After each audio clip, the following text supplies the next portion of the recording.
제1부 세계가 부러워했던 일본, 왜 거대한 버블을 만들었는가. 프롤로그. 한때 미국을 추월할 것이라던 나라. 1980년대 미국 유나이티드 스테이츠에서는 한 권의 책이 큰 화제를 보았습니다. 에즈라 F. 보걸, 에즈라 F. 보글 1930-2020쯤에 Japan as Number One Lessons for America 였습니다. 이 책은 미국이 일본으로부터 배워야 한다고 주장하며 당시 일본 경제의 경쟁력을 높이 평가했습니다. 그 시절 일본은 단순한 경제대국이 아니었습니다. 토요타는 세계 자동차 시장을 빠르게 장악하고 있었고, 소니는 첨단 전자산업의 상징이었습니다. 히타치 히릿, 도시바, 파나소닉, 애니시와 같은 기업들은 세계 첨단 기술을 이끌었습니다. 1989년에는 세계 시가총액 상위 50개 기업 가운데 30개 이상이 일본 기업이었습니다. 도쿄증권거래소는 세계 최대 규모의 증권시장으로 상장했고, 일본의 토지 가격은 상상을 초월할 정도로 상승했습니다. 당시에는 일본이 미국을 경제적으로 초월할 것이라는 전망까지 나왔습니다. 그러나 불과 몇 년 뒤 세계는 전혀 다른 일본을 보게 됩니다. 경제학자들은 이 시기를 잃어버린 30년, 러스트 디케이스라고 부르게 됩니다. 도대체 일본에서는 무슨 일이 있었던 것일까요? 제1장. 일본 경제는 어떻게 세계 최강이 되었는가? 일본 경제의 기적은 하루아침에 이루어진 것이 아닙니다.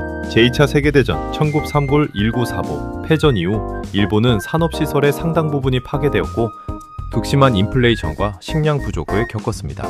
그러나 미국의 지원과 개혁, 그리고 한국전쟁, 1950-2953 특수를 계기로 제조업이 빠르게 회복되었습니다.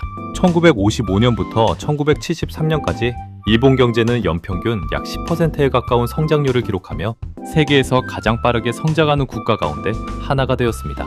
경제학에서는 이를 고도 경제성장기, 고도 케자이세조라고 부릅니다. 이 시기의 일본 정부는 당시 통상산업성, 통상산교청, MITI를 중심으로 철강, 자동차, 조선, 전자산업을 전략적으로 육성했습니다. 민간기업은 품질혁신과 기술개발에 집중했고 정부는 금융과 산업정책으로 이를 뒷받침했습니다. 이러한 정부와 기업의 협력은 일본 제조업의 국제 경쟁력을 크게 높였습니다. 제2장. 성공이 새로운 위험을 만들다. 1970년대 후반이 되자 일본은 세계 최대 수준의 무역 흑자를 기록하기 시작했습니다.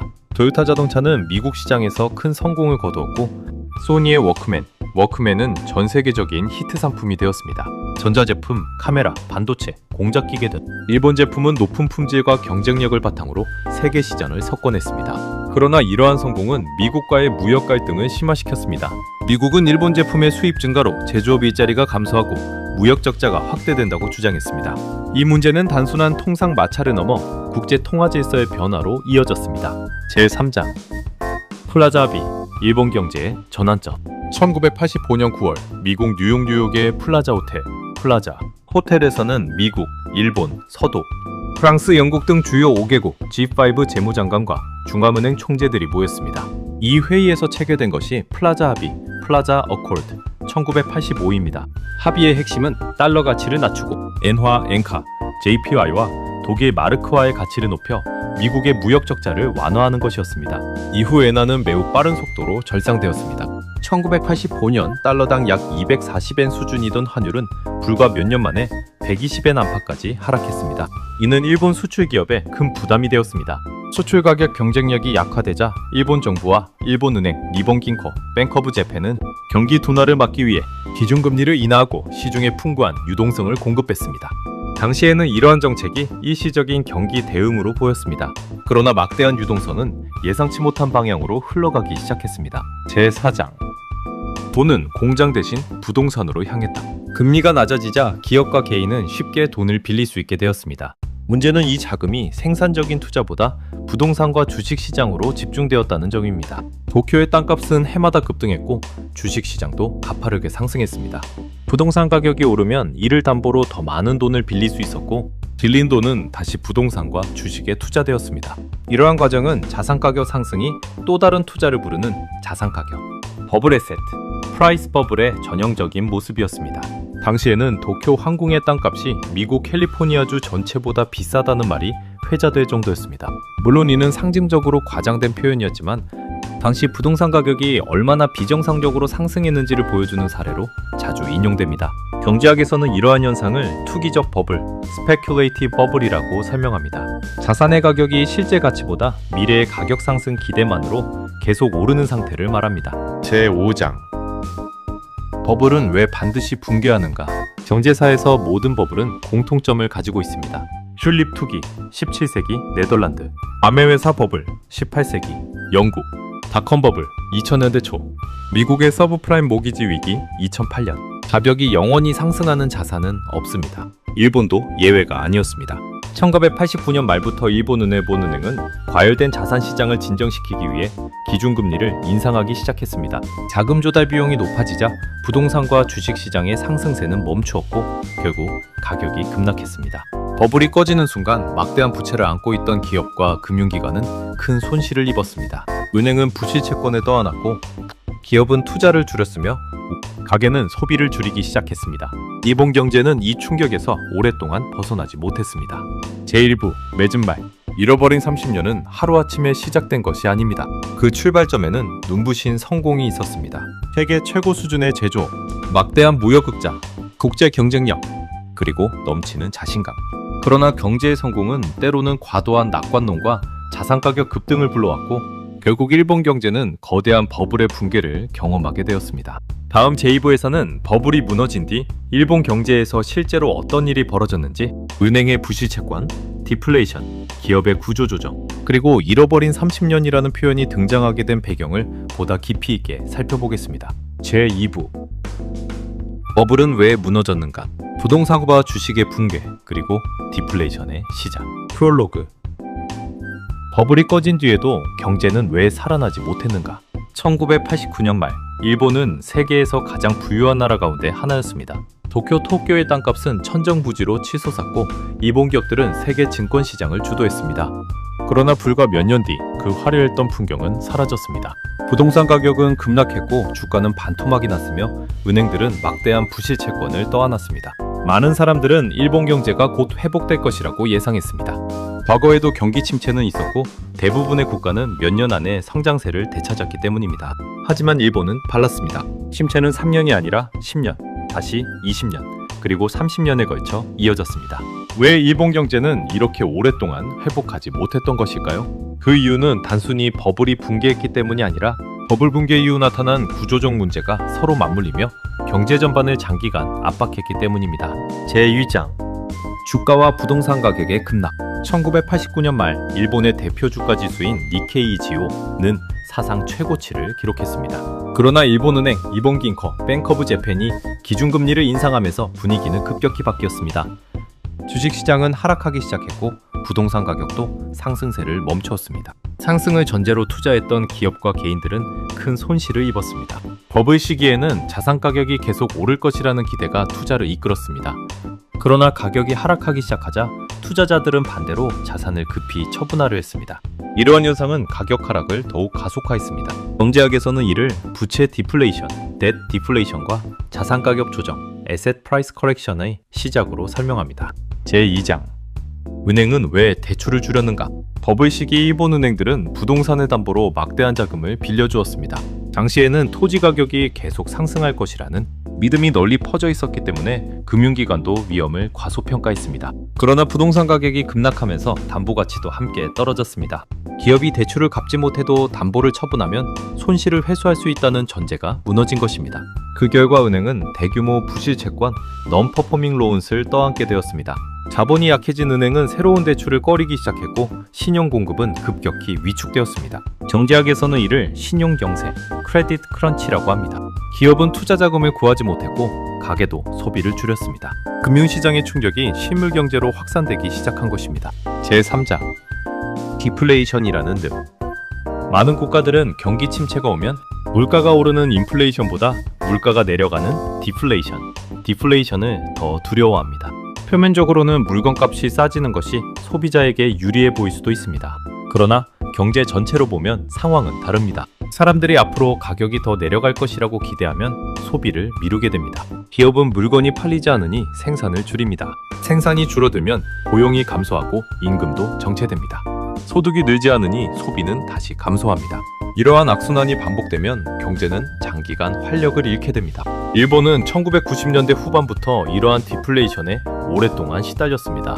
제4장 대차대조표 불황이라는 새로운 개념. 일본 경제를 연구한 경제학자 위처드 시 코는 이러한 현상을 대차대조표 불황, 밸런스시트, 리세션이라는 개념으로 설명했습니다. 버블이 붕괴하면 기업과 가게는 새로운 투자를 하기보다 빚을 줄이는 데 집중합니다. 금리가 아무리 낮아도 돈을 빌리려 하지 않습니다. 은행도 돈을 빌려주기 어렵고 기업도 돈을 쓰지 않습니다.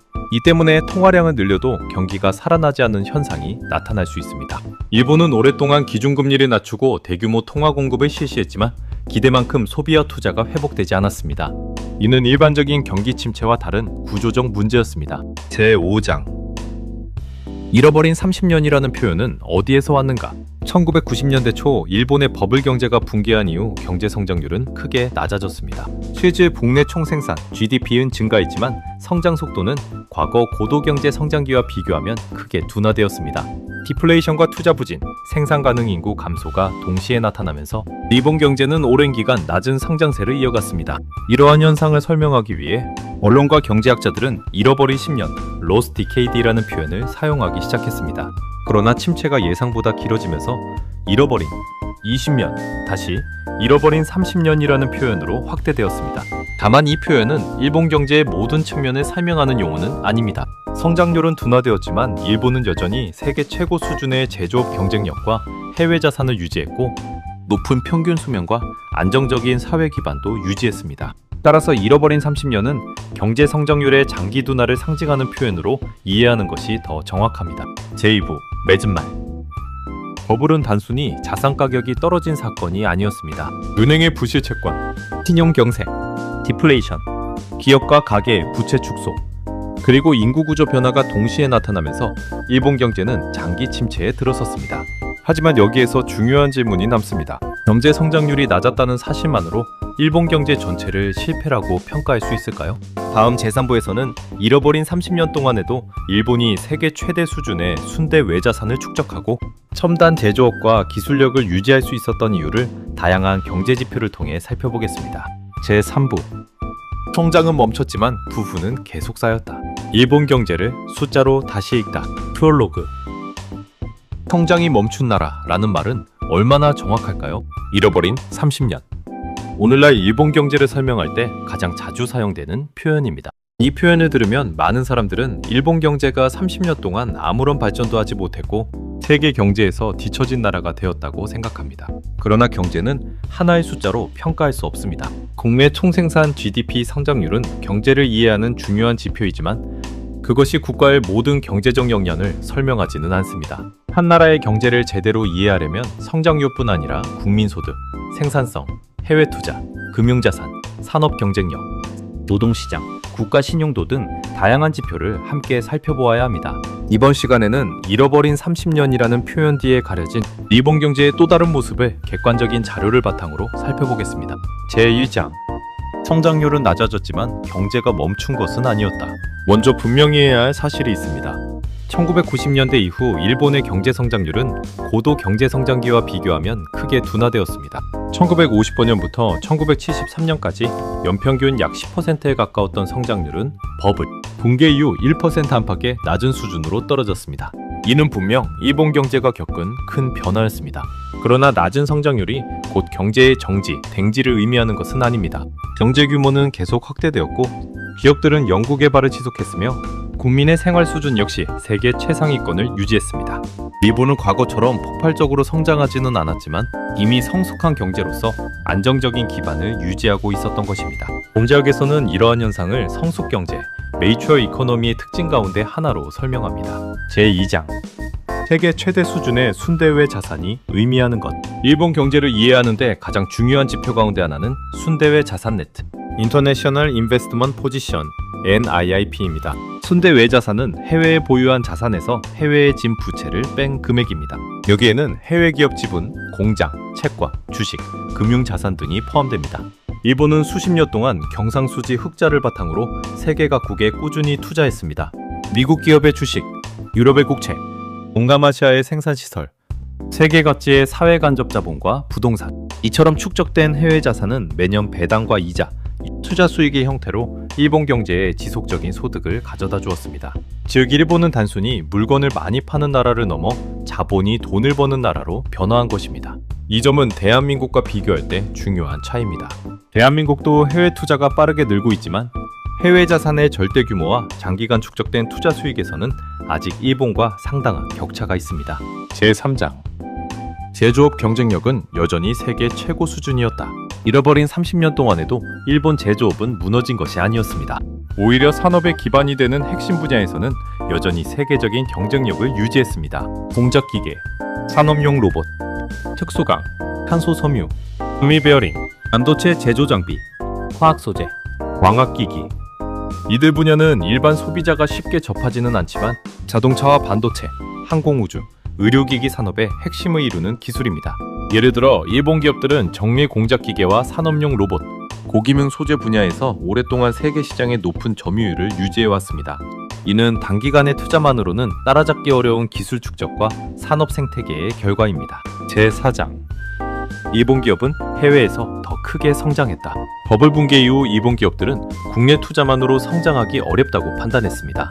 그 결과 해외 직접 투자, Foreign Direct Investment (FDI를) 적극적으로 확대했습니다. 자동차 공장은 미국과 멕시코, 태국에 세워졌고 전자기업들은 중국과 동남아시아에 생산 기지를 구축했습니다. 금융기관은 세계 각국의 기업과 인프라 사업에 투자했습니다. 즉, 일본 경제의 무게중심은 국내에서 해외로 점차 확대되었습니다.